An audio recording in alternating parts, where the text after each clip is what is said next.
நேபாளத்தில் கடந்த சில நாட்களாகவே வன்முறை தொடர்ந்து வருகிறது. இதனால் அங்கு நாளுக்கு நாள் நிலைமை மோசமாகிக் கொண்டே போகிறது. இதற்கிடையே அந்த நாட்டின் முன்னாள் தலைமை நீதிபதி சுஷீலா கார்கி தலைமையில் அங்கு இடைக்கால அரசு அமையவுள்ளதாக தகவல் வெளியாகியிருக்கிறது. போராட்டக்காரர்களின் ஆதரவு சுஷீலா கார்கிக்கு இருப்பதால் அங்கு வன்முறை மெல்ல முடிவுக்கு வரும் என தெரிகிறது.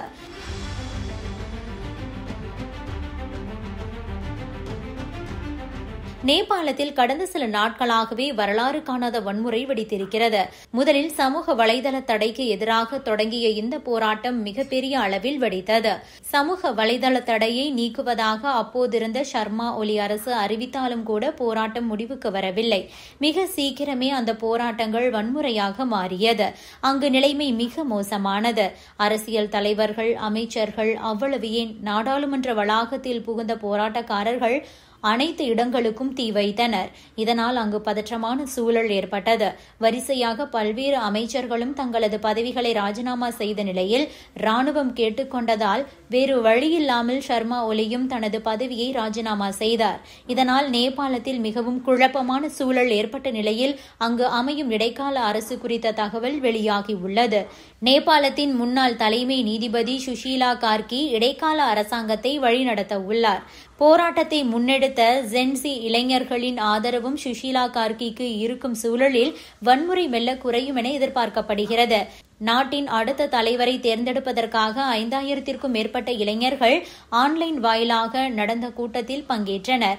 அதில்தான் சுஷீலா கார்கி இடைக்கால அரசின் தலைவராக தேர்ந்தெடுக்கப்பட்டார். இது தொடர்பாக அவர் என்ன சொல்லியிருக்கிறார் என்றால், இளைஞர்கள் நாட்டின் மாற்றத்திற்கு என்னை நம்பி பொறுப்பை ஒப்படைத்திருப்பதால் தலைமையை ஏற்க தயாராகி இருக்கிறேன் என பதிவிட்டிருக்கிறார்.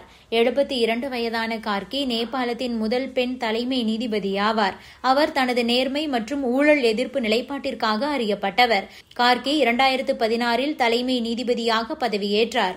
மேலும் 2006இல் அரசியலமைப்பு சட்டம் உருவாக்கும் பணியிலும் அவர் முக்கிய பங்காற்றினார் என்பதும் குறிப்பிடத்தக்கது. இப்போது வரை நேபாள வன்முறையால் 30 பேர் உயிரிழந்துள்ளனர். போராட்டக்காரர்கள் பலர் அரசு கட்டடங்களுக்கு தீ வைத்தனர், சிறைச்சாலைகளை சூறையாடினர். இந்த வன்முறையில் 1000க்கும் மேற்பட்டோர் காயமடைந்தனர். நிலைமையை கட்டுப்படுத்த நேபாள ராணுவம் இப்போது களமிறங்கியிருக்கிறது. காத்மாண்டுவில் ராணுவம் ஊரடங்கு உத்தரவை பிறப்பித்துள்ளது. இதற்கிடையே நேபாளத்தில் இளைஞர்கள் போராட்டத்தால் பிரதமர் KP சர்மா ஒலி தனது பதவியை ராஜினாமா செய்திருக்கிறார். இந்த நிலையில்தான் எங்களுக்கு KP சர்மா ஒலி போன்ற பிரதமர் வேண்டாம், இந்தியாவின் பிரதமர் நரேந்திர மோடி போன்ற ஒருவர்தான் வேண்டும் என்று போராட்டத்துக்கு நடுவே இளைஞர் ஒருவர் கூறும் வீடியோ தற்போது இணையதளத்தில் பரவி வருகிறது. Subscribe to One India and never miss an update.